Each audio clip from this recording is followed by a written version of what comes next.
Okay, it's a quick lesson on basic kind of fingerstyle technique. This is a banjo roll.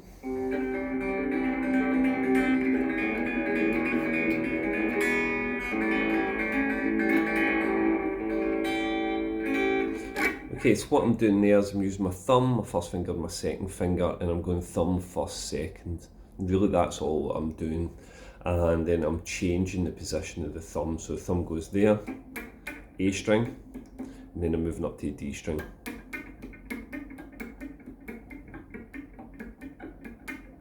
You can see actually my first finger is kind of wrapping underneath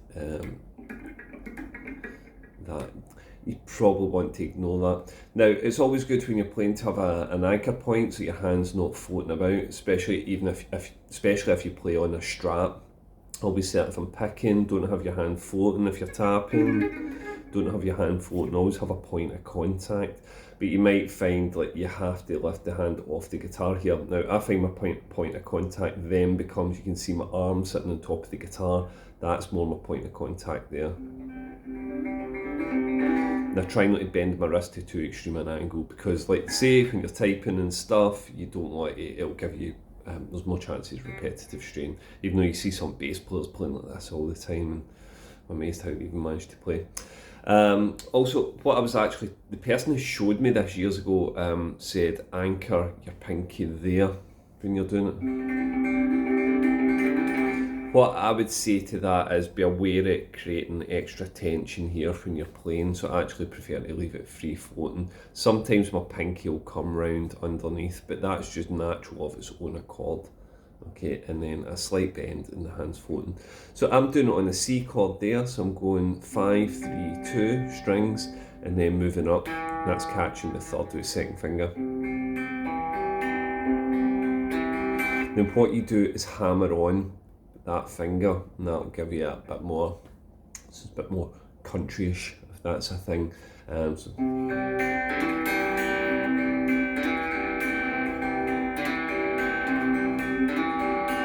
nice and quick like that.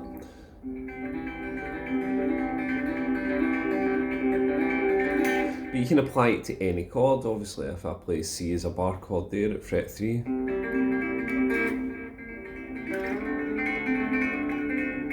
and maybe I play this E chord, then I can move the root note down to the 5th.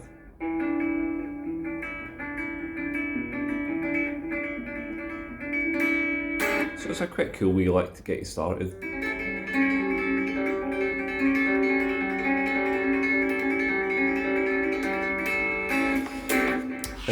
If you're more a fingerstyle player, more a plectrum player, and you don't want to just let go of your plectrum, just play it using hybrid as well. It's a little bit more difficult because you're then using your third finger, but yeah.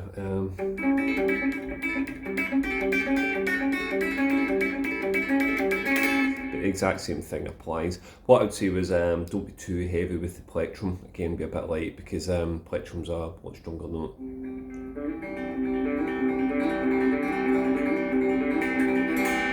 Then when I played the little example at the beginning, I moved into an E chord.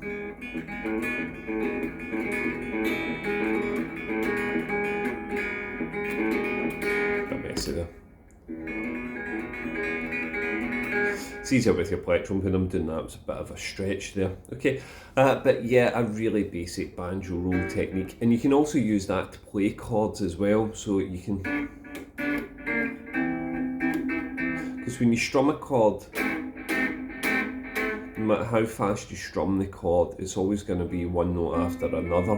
But when you play it like this,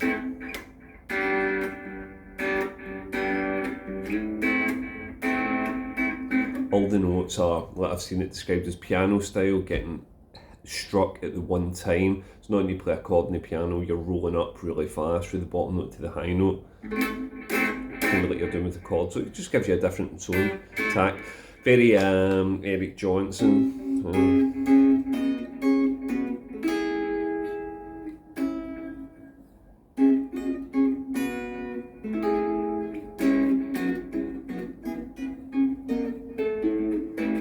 Can't remember that now.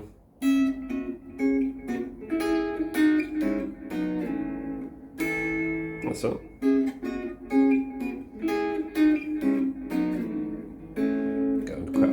sound.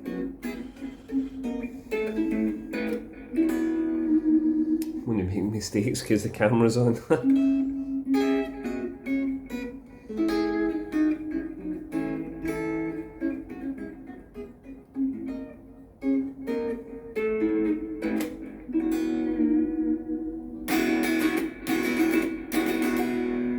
Anyway, cool. You can do your full banjo playing there. It's better than buying a real banjo, I suppose.